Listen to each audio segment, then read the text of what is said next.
Anything else you got to say about mental health or that kind of stuff? No, I think we just have to we have to understand it, right? And we're trying to understand it, and we're trying to make sure, right? There's a new push in the world of bringing things to light to say that it's okay. Right. No matter what national stage level you're at, whether you're the guy living in the gutter. Right. Or you're Simone Biles, or some of these NFL players, or NBA players, or whatever walk of life you're coming from. I feel like, I don't know. I don't know if it's with everything else that's gone on in the world, people are thinking differently. I don't know what it is. It just seems like it's coming out more and more. We're not going to talk about it every week. No.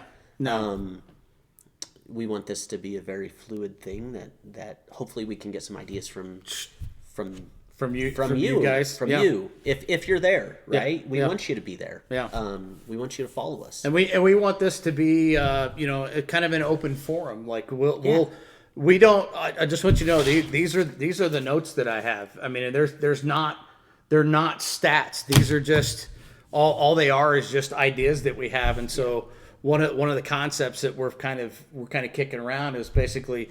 If you've seen Whose Line Is It Anyway, right? Yeah. They have scenes from a hat, and so what we're going to do is kind of have topics from a hat. Yeah. Well, I'm not going to throw enough statistics out at you. Like that's the professional. If you want that, go do that. But that's not. We're just two brothers trying to have a conversation about the world around us and the world that we're in, and hopefully. Being a former Boy Scout and I am an Eagle Scout, one of the things is you pack it in, you pack it out. But I've always been taught you leave it better than you found it. And so this is our attempt to try and leave it better than we found it. And if we can't do anything else other than talk about it, and we maybe help one person like realize that, hey, you know what, this isn't like you need help. We'll have our contact information at some point on here, probably at the very end or in the beginning when we do the voiceover after we figure out kind of our format here. And we want you guys to be interactive with us because we're only going to be as successful as the audience is, and like we're not going to be like some of the other.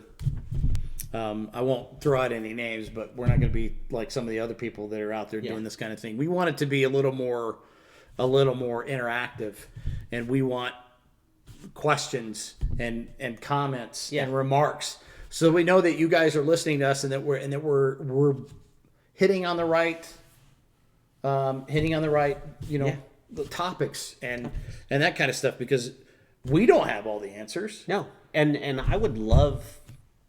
Like I've got the things that I'm passionate about.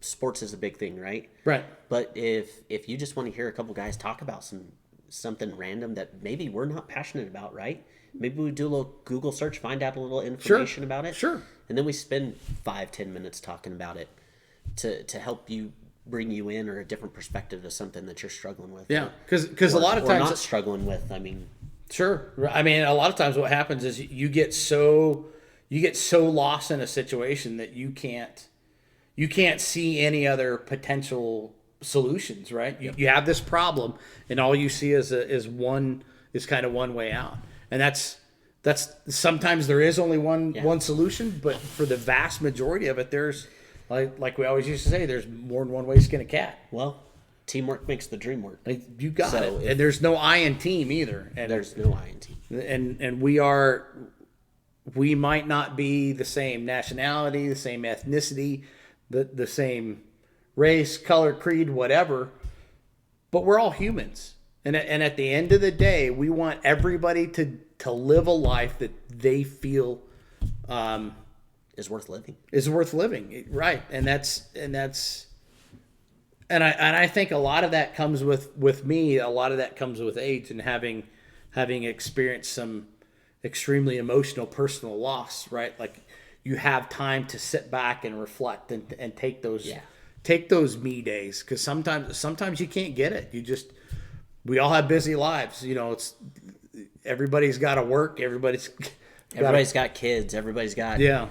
Then you've got housework. Then you've got it's just in today's world, it's go go go. You're always doing something, Right. and if you can sit down for 5 minutes, 10 minutes, however much time you have, and get lost in a show like this, Sure. right? Maybe you get lost for 5-10 minutes or longer. We'll see what happens. Right, and that's kind of our goal, is to be that kind of break in the monotony, so that you can maybe laugh. I mean, maybe we say something that's not intended to be funny, but you get a rise out of it. Hey, by all means, that's what we're here for, because humor is fantastic, and I'll always, it doesn't matter how serious the situation, you can firsthand, I will always find the humor in anything. Oh yeah, and we can take it down places that I remember a certain airplane, Yeah. a certain airplane ride to Vegas, certain airplane rides to Vegas that certain road trips. yeah, I mean, when you've got an entire plane full of people laughing along with you that have no idea who you are, right? Those are the best moments, right? Yeah. Because it's not. I'm very self-deprecating, because that's just who I am. But I do it in a way that no matter, if you try and make fun of me, it's not gonna bother me. Yeah, exactly. And you know what? 10 years ago, this would never happened. Right.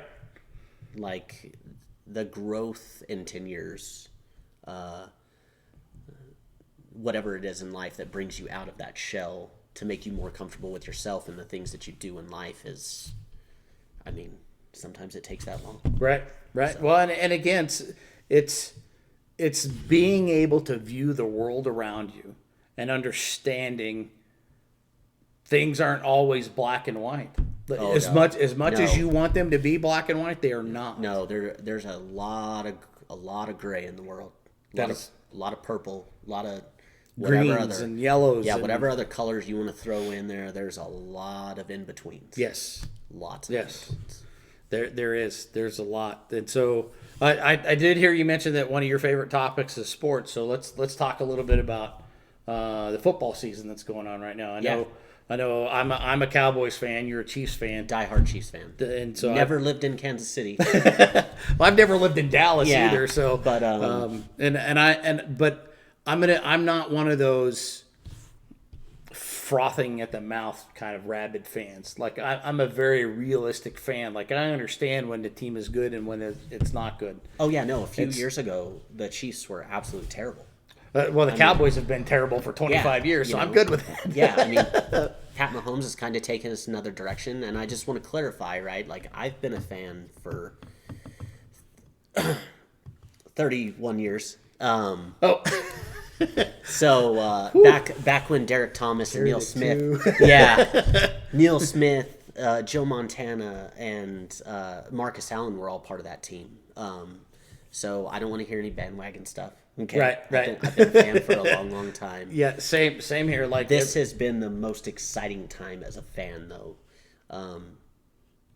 I always used to be the fan that when we got down in a game, I knew we weren't coming back. And now the things that Mahomes has done and Andy Reid is just, I don't think they're never out of it. We're never out, except for last year's Super Bowl. We were clearly out of that game. Yeah.